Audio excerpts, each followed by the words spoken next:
Agile for Humans is brought to you by Audible.com. Get one free audiobook and a 30-day free trial at www.audibletrial.com/agile. Over 180,000 titles to choose from for your iPhone, Android, Kindle, or MP3 player, including Scrum, The Art of Doing Twice the Work in Half the Time by Jeff Sutherland, and Crucial Conversations by Carrie Patterson. Visit www.audibletrial.com/agile to enjoy your free audiobook today. Processes and tools dominate today's Agile discussions, but we are devoted to the individuals and interactions that make it work. From the beginner to the veteran practitioner, we have something for you. Welcome to Agile for Humans.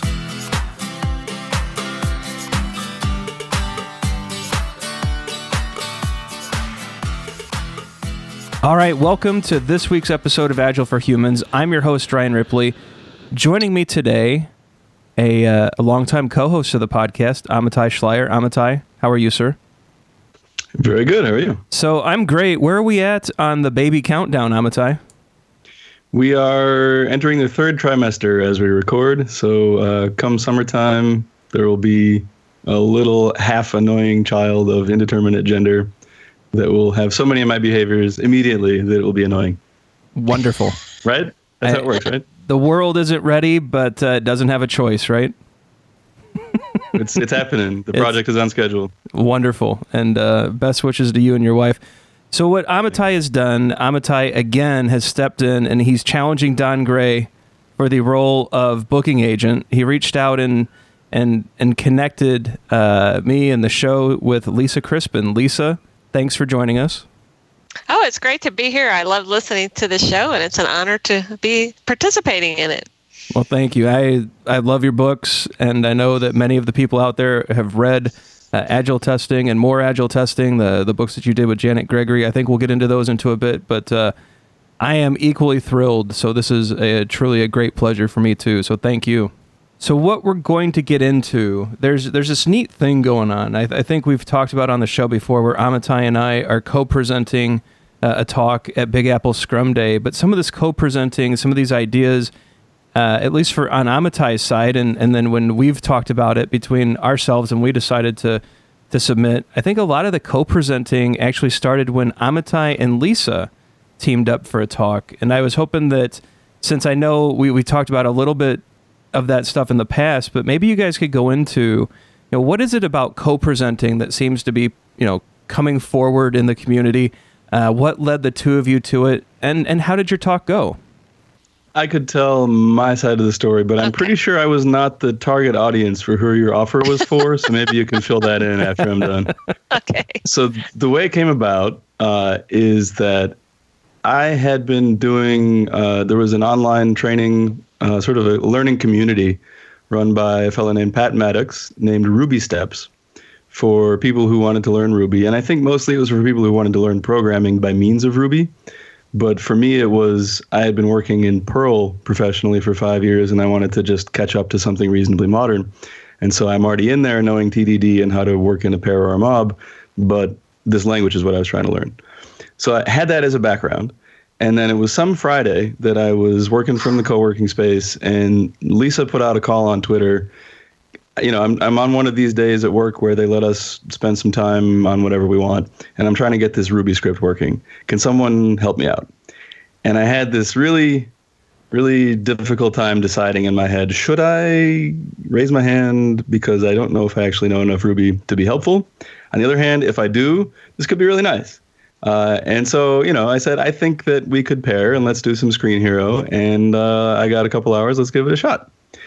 And I think it was more than zero helpful. And that was sort of the background of the background. Then what happened was maybe a month or two later, Agile Roots, which is a really nice conference that they put on in Utah, and hopefully they'll be coming back to it this year. They took a year off. They put out a call for proposals, and Lisa put out a call for pairs, either on writing the proposal or on presenting it or both, generally targeted at people who hadn't done a lot of conference speaking before. And I had not. I had done maybe one or two. And I just thought, yeah, that sounds pretty great. I would love to at least get some help putting a proposal together. And if I could be so lucky as to, put on a talk or a workshop with her, that'd be amazing. So I did, and they accepted it. And we put on a workshop that I kind of made up on the spot for that audience, which I've then since gone around into other places like the Agile Alliance Tech Conference, other venues as well. And I think I can say without exaggerating that little decision I made that maybe I do know enough Ruby, I should offer to pair with you because it might actually be nice for you. And then maybe someday it's nice for me, was extremely nice for me. Maybe one of the more fateful, intelligent decisions that I made in my career. Oh, that is so nice. And I'm sure you would have had a speaking career with or without that. But the pairing on the Ruby script was incredibly helpful for me. I was feeling pretty sorry for myself because it was hack day for our team, but nobody on my team wanted to hack with me. So getting help on doing a script, which was going to be an example to put out for our customers to help with support so that they could better use our API. I was glad to get traction on that. Thanks to Amitai, that got done. And interestingly enough, it later got it turned into a real feature in the product. So yay! I don't think I heard about that yet. That's cool. Yeah. Cycle time report. Woo! But pairing years ago, I became frustrated that many conferences that I would go to, it was the same people every time, and often at some conferences, most of the presenters were vendors or consultants or somebody who was there basically, of course they were educating people, but they were mostly there to sell themselves. And I just felt like we need some fresh voices and we need some diversity.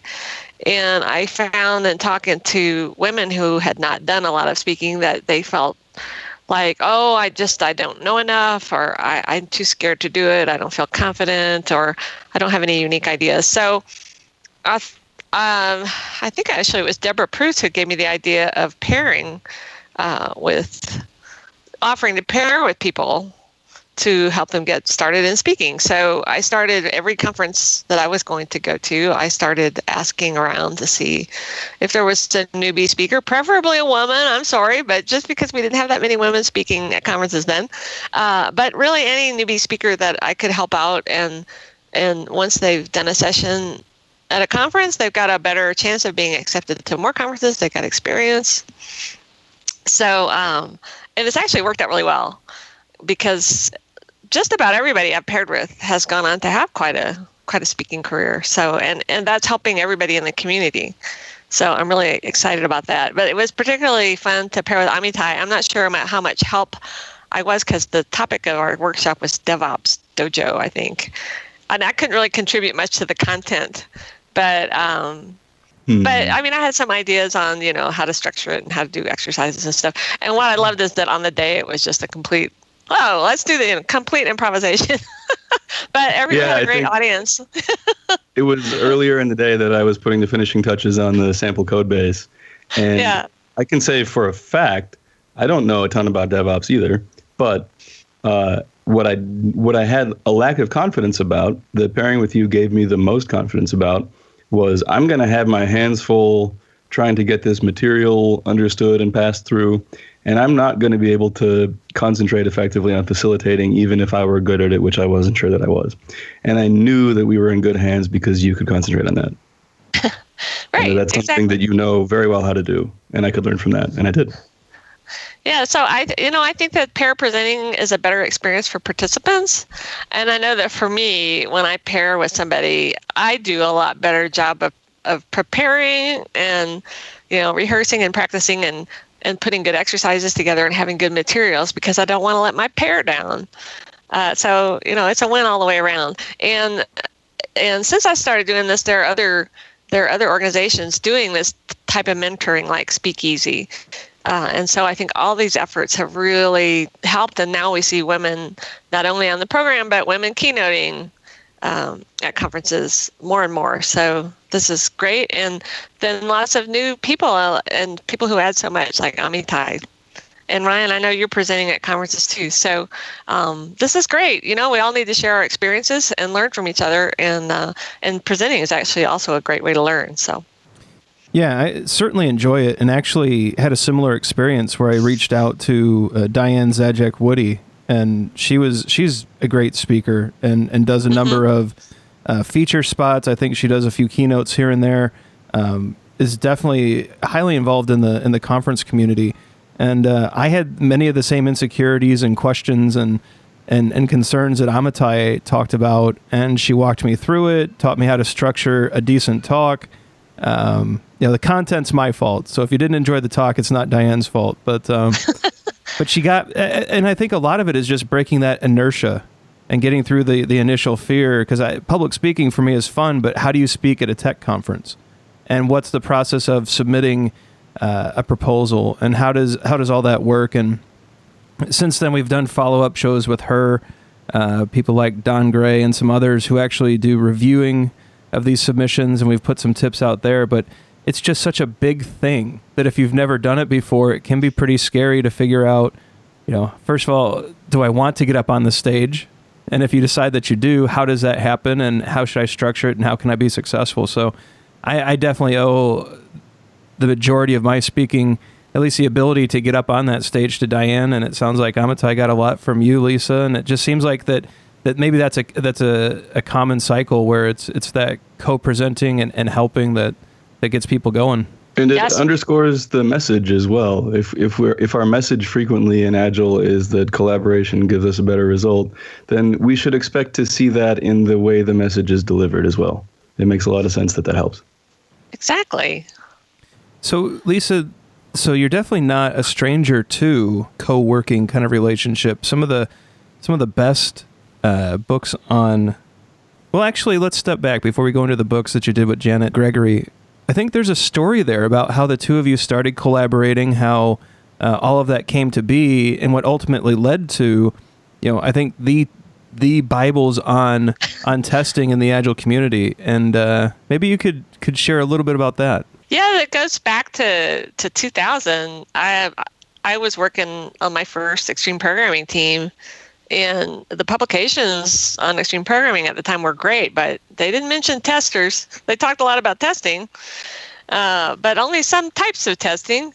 And my team and I were just kind of figuring out what to do, and I was on the extreme programming mailing lists, asking questions and stuff. And in the end, I decided to write a book on testing and extreme programming because so many people were struggling with it, and my co-author at the time for that book, Tip House, and I thought, well, at least we can share what we've learned, and there are going to be more problems to solve, so let's help everybody with these basic problems, and we can all build from there.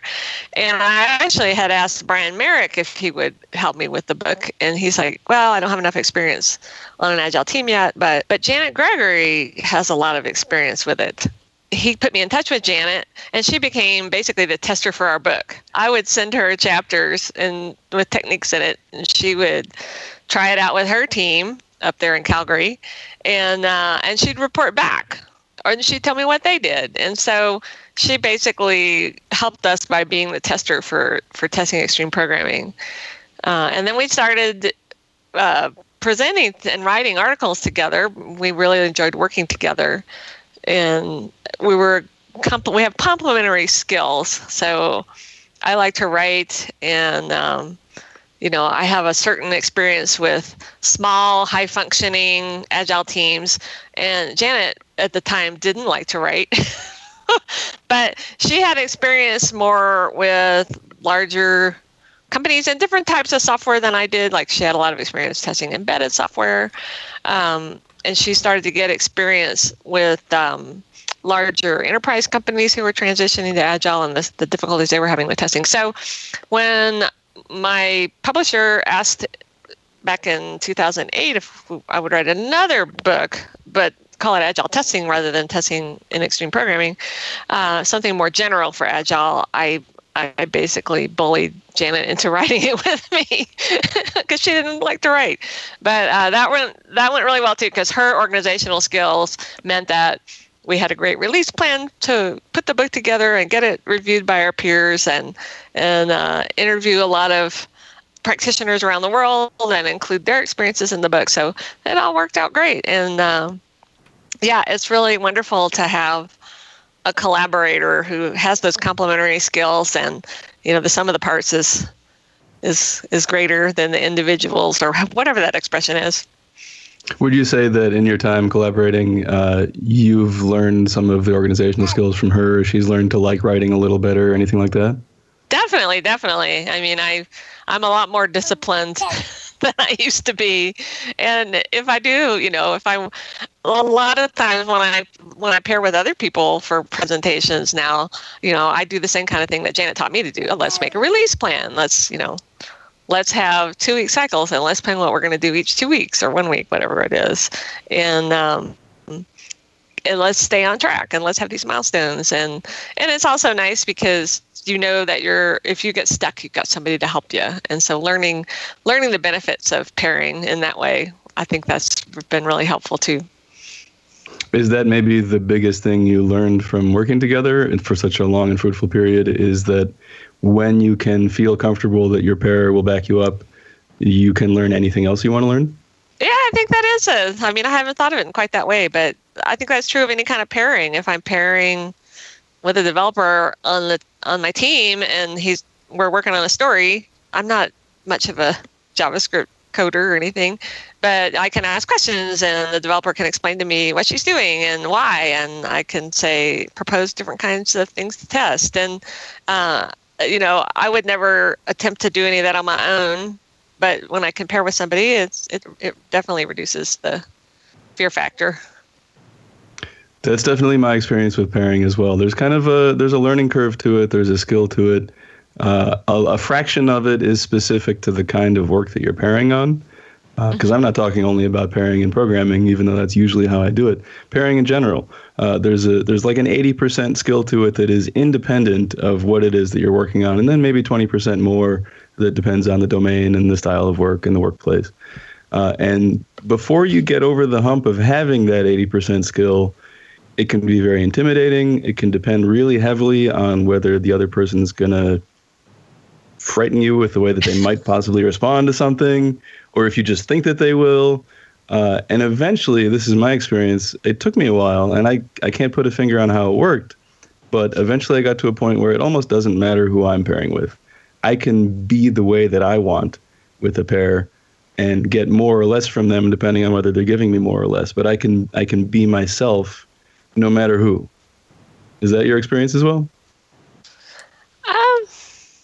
Definitely in pairing on things that I'm most comfortable with, like testing or, writing or presenting.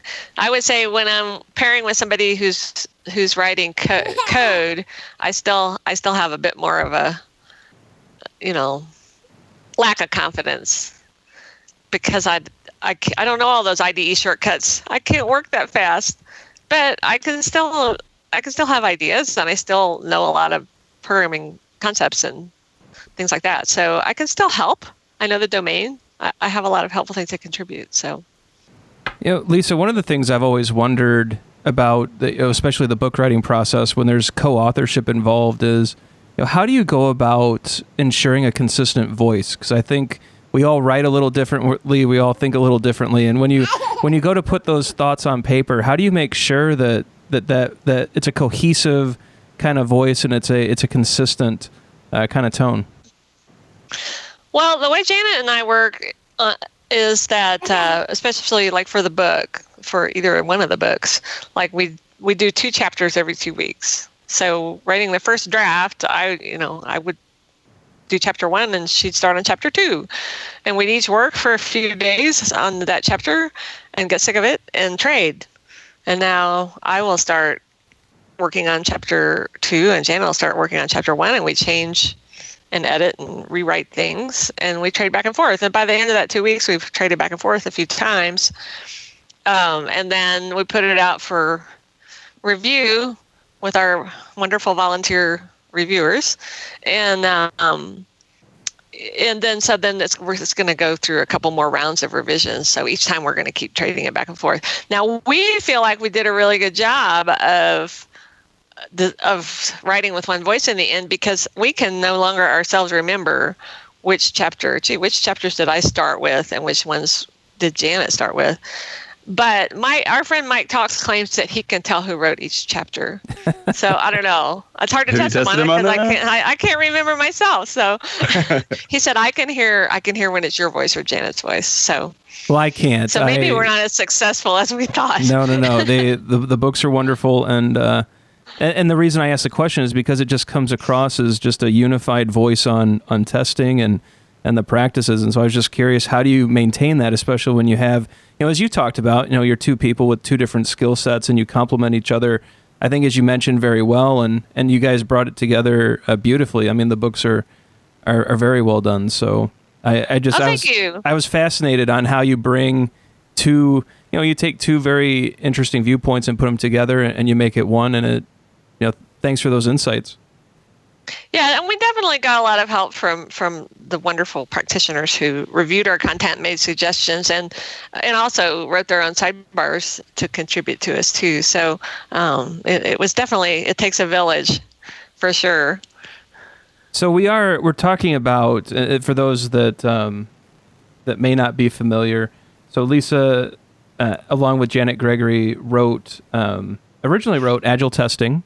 And so that came out a few years back. I think you guys did an update here in the last year, or was it 2015? Well, Agile Testing came out in 2009. Okay. And More Agile Testing is a completely different book. It's not an update of the first book. In hindsight, we should not have named it that, but we thought it was really funny. And I think what makes it more confusing, other people like Mary Lynn Manns and Linda Rising did Fearless Change, and then they did More Fearless Change, and More Fearless Change is Fearless Change with more patterns. So it's got all the original content. More Agile Testing has very little of the same content. We refer back to Agile Testing. Yes. And then we do use a lot of the same models that we talked about, but we also like the quadrants, the Agile Testing quadrants, which we learned from Brian Merrick and used kind of as a basis in the first book, Agile Testing. Over the years, More Agile Testing came out in 2014. So over the years in between, people had adapted those models, which is great. That's what you should do with models. And so people have all kind of new takes on the Agile Testing quadrants and the test automation pyramid from Mike Cohn. And so we included all that in the new book. But it goes, there were so many areas of testing we did, even in 550 pages in Agile Testing, we could not get into. Plus, technology changes so fast. Mobile testing wasn't such a big deal in 2009. I mean, people were doing it, but it had really grown exponentially by the time of the second book. So, and that's one reason we had to round up so many. We have 40 different contributors who wrote sidebars for the book, because Janet and I are not experts at mobile testing. We're not experts at testing. Though we have experience, we're not the world's experts on testing and distributed teams and different things like that, different specialties. So we tried to have chapters for different contexts that people work in, for different types of software, and how do you test them in an agile context. And we revisited some topics, but in more depth. Like More Agile Testing didn't have a huge amount on exploratory testing, and we have a lot more of that in More Agile Testing because agile teams have gotten more understanding of exploratory testing and the value of it. So just as we've learned things, we had a lot more to put in that second book. Yeah, it's definitely a different book. And I think what the two of you did is the right thing to do in our industry, especially. And as you noted, that information changes, practices change. And if you're going to do a refresh, that may not be the best way to go. But this rewrite, I think it did expand the knowledge base. And it's one of those that if you're on an Agile team and you're writing software and testing is important to you, right? If quality is important to you, I think these are two books that belong next to you as you're trying to write your testing strategies and your plans for your applications. So really appreciate that. As far as a question came to mind, go ahead. If I could jump in. When I was hearing Lisa describe the books and what's in them and the rationale for the new one, it occurred to me that as someone who spends a lot of time developing and then coaching and consulting also, I have a lot of ideas in my head for examples of things that I wish that product managers and project managers and people managers and testers and developers and executives would understand about Agile from the developer's point of view. that as a developer, there are things that we just know because we live in there, but seem to be not commonly understood and really hamstring us. And so I have a bunch of things that I wish those people would understand about developing. And if I could give them one, I could try to think of one.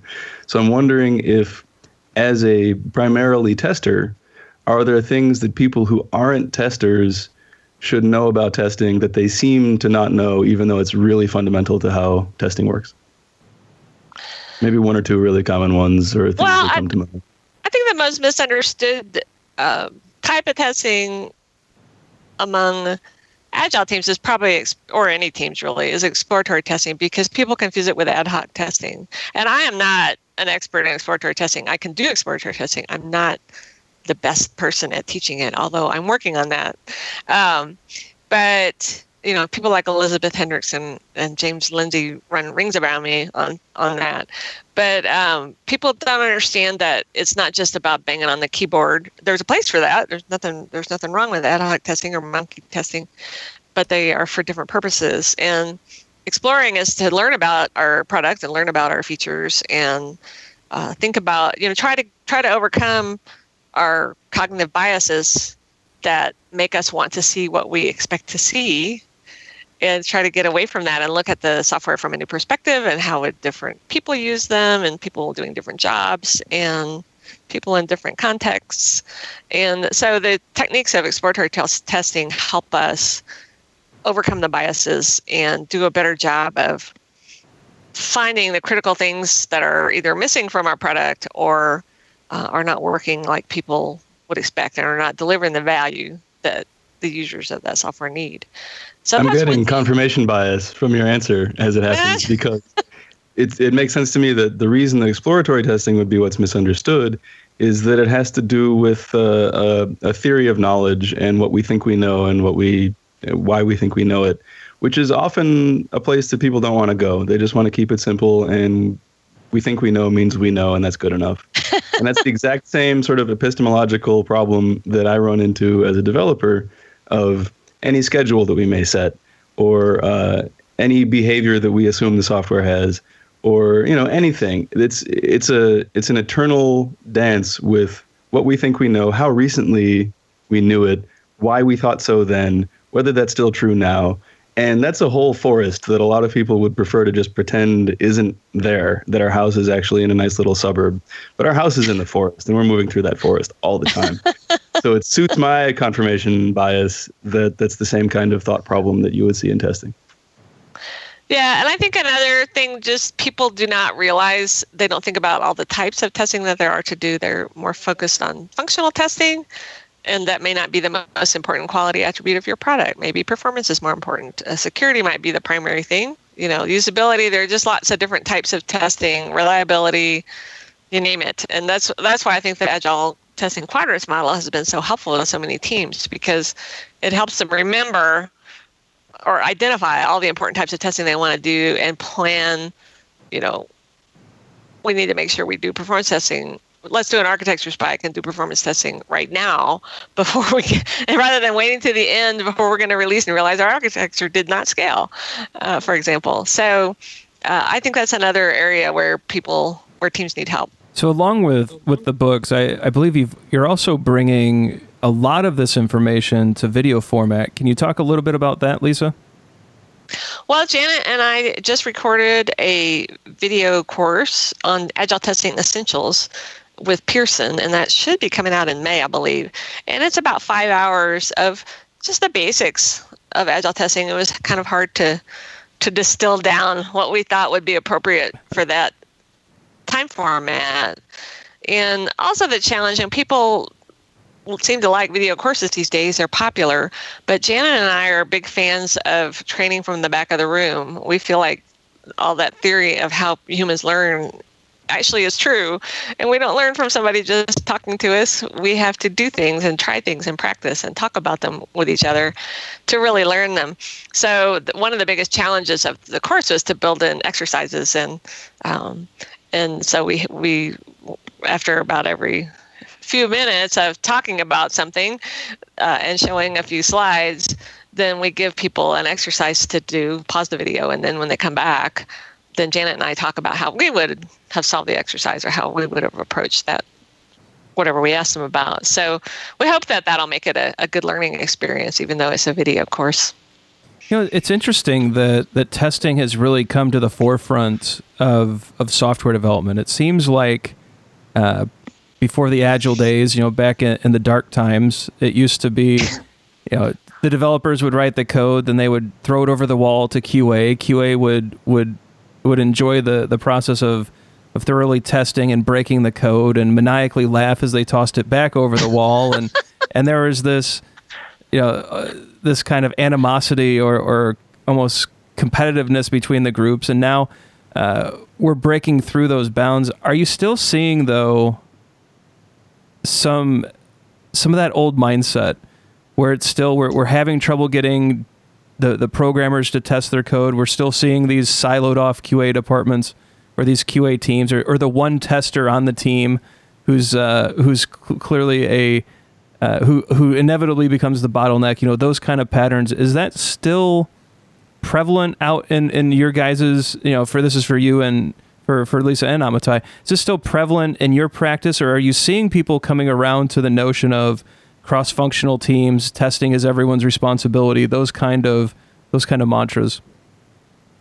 Well, first of all, in defense of waterfall, the dysfunction of the throwing code over the wall and hostile relationships was certainly a thing, but I don't believe that we can blame it on people doing a waterfall process. I worked on a waterfall team in the early 90s, and the developers automated pretty much 100% of their unit tests. They were not doing test-driven development. We didn't know about that then. I'm sure some people did.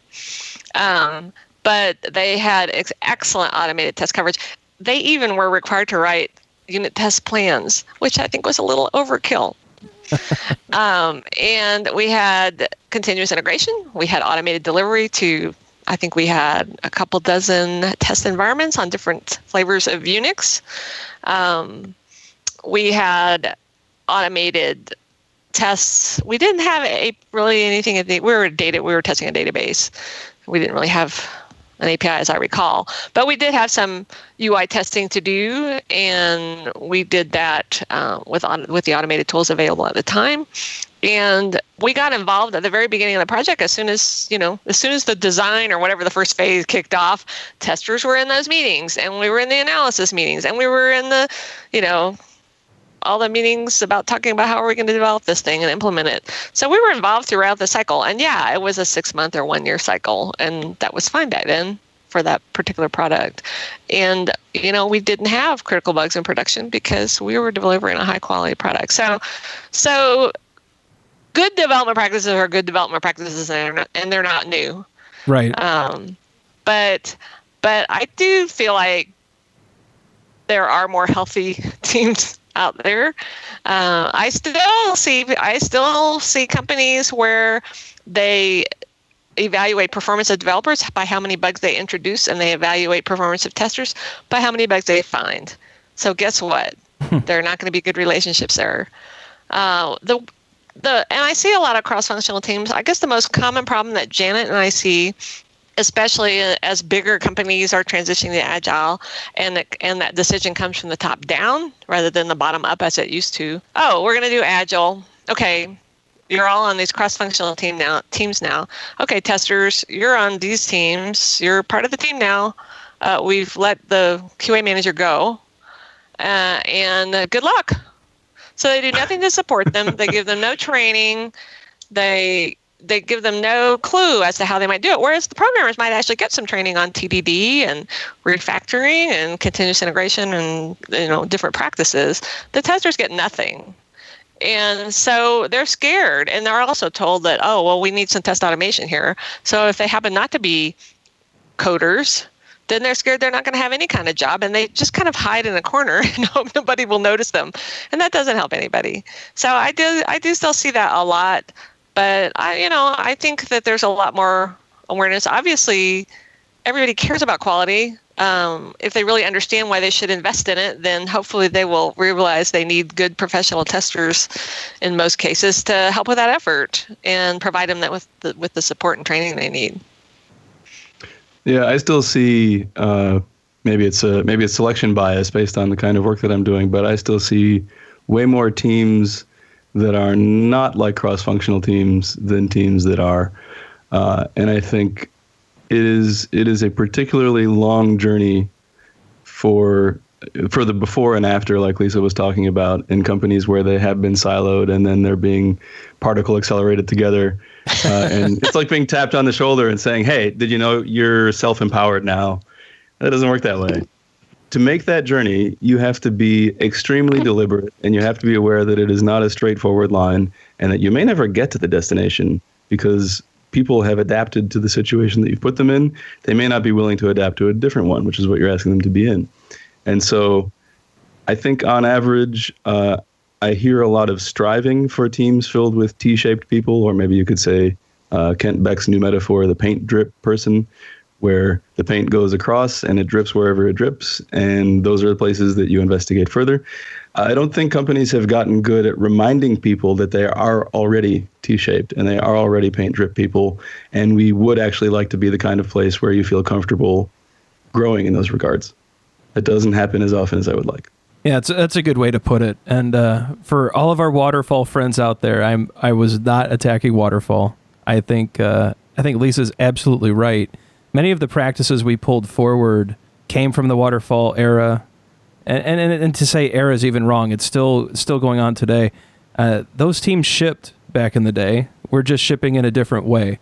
When my daughter is working on a development team someday, she's going to look back and say, "Daddy, Agile was silly," because there's going to be some other highly collaborative, highly innovative, highly team-centric way to deliver that we haven't even thought of yet. So, and I hope she does that. That'll be a fun little episode. We'll get you guys back and let her make fun of us for a little bit. Ryan, I hope you raise your daughter to look for things to appreciate in waterfall and Agile and whatever else comes between now and her future developerhood. Yes. Well, I really hope she looks back and says, "Why did y'all give that thing a name? It was just doing a good job of developing software." Absolutely. Well, that's actually something that Kent Beck said to me back in, I'm going to say 2001. I met him at a conference. And back then we didn't have the term. It was before we had the term Agile, so it was still the XP days. And one of the questions I asked him is, this name Extreme Programming, it doesn't sell. People don't know what it is. And he said that, Extreme Programming, it's maybe not the best name, but I hope in 10 years people would just say, let's do a great job of developing software. Let's do a better job. Let's continually improve. And that's really what it's all about. And I thought, well, that makes sense. And unfortunately, that didn't happen. We got the label Agile and it has really stuck. And now it's burdened with all these failures and people who are doing quote unquote Agile projects. Right. Just like every other thing we've been through in the last 3 decades. So, I'm optimistic though. And my optimism comes from how much the retrospective has become a first-class citizen in our work. And I think that if we can keep that, because Lisa, I think you're right. Agile as a term has been overloaded, destroyed. It's a poison word in a lot of conversations. But if we keep the retro and if we keep innovating and moving the ball forward on what we're doing, I think we'll eventually get to the point where, like you said, it is just doing a good job. And we're continually finding better ways to just do a good job. And I hope that continues. If we get out of the Agile era, the air quote Agile era, and we lost the retrospective and we lost the ability to inspect and adapt, I think that will actually be a signal of a huge failure of at least this phase of development. And conversely, in the small, it's not just Agile as an umbrella term that maybe doesn't help us pick the right things to do. Even, for example, if I think it would be useful for us to, let's try working on this problem all together at the same time, maybe at one computer, take some turns. Saying it that way works a lot better sometimes than saying there's this thing called mobbing, right, that you may, now that you've heard a name for it, feel negative toward. Right. No, let me just say the behavior that I would like us to try, and let's see if we want to try it. And then later we can talk that it's got a name. That's a great idea, actually. I like that. So maybe, Amitai, the next talk that you pair up with someone on is it's an Agile talk, but you never use the word Agile or a name for any of the practices. You just talk behavior. Sounds good to me. I'll need to pair with my wife, who is the PhD animal behaviorist in the family. Awesome. That sounds like a winner. Well, at this point, Lisa, we've hit our time box. and being the good Agilists that we are, I think we respect the time box. And at this point of the show, this is the opportunity to promote anything that you have going on, to give the listeners an opportunity to, well, what am I doing? You're a listener of the show. You know what to do here. Well, what am I doing? Well, obviously working on this video course with Janet, which will be out, we're told will be out in May. So look for that on, I think it'll be on Inform IT. But you can just look at my website, lisacrispin.com, and I'm sure I will be announcing it as well. And I'm Lisa Crispin on Twitter, and I love to hear from people, and to contact me through there, or email me, whatever it is, because I love to have discussions about Agile testing and donkeys and lots of other things. And I don't have any conferences. I think I'm at the Mile High Conference here in Denver, which is, I think, at the beginning of May, beginning of May, and presenting with Joelle and Carter on API testing. It's really more her session. I'm just helping out. And I will be a stalwart at Agile 2017. I'm very excited about that. And Agile Testing Days in November in Germany, which is the most awesome testing conference ever. Very good. Amitai, what are you peddling this week, sir? This week I'm peddling sadness that I will probably not be able to go back to Agile Testing Days this year. I was very happy to be there last year, at least a suggestion. This year I will probably be very confused about which way is up that time of year because of the baby. But what I have coming up before then is probably my last conferences for a little while. In Boston, April 19th through 21st is the Agile Alliance Technical Conference. I'll have a workshop there.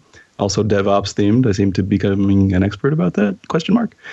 And then Ann Arbor, May 4th and 5th is Agile and Beyond, with a workshop about distributed Agile and pairing and mobbing in a context like that. And I would like to draw your attention, listener, if you have a chance to consider going to Self Conference, which I will not be at this year, but I have spoken at, I have attended. They build themselves as a mix of fantastic tech presentations and insightful soft talks.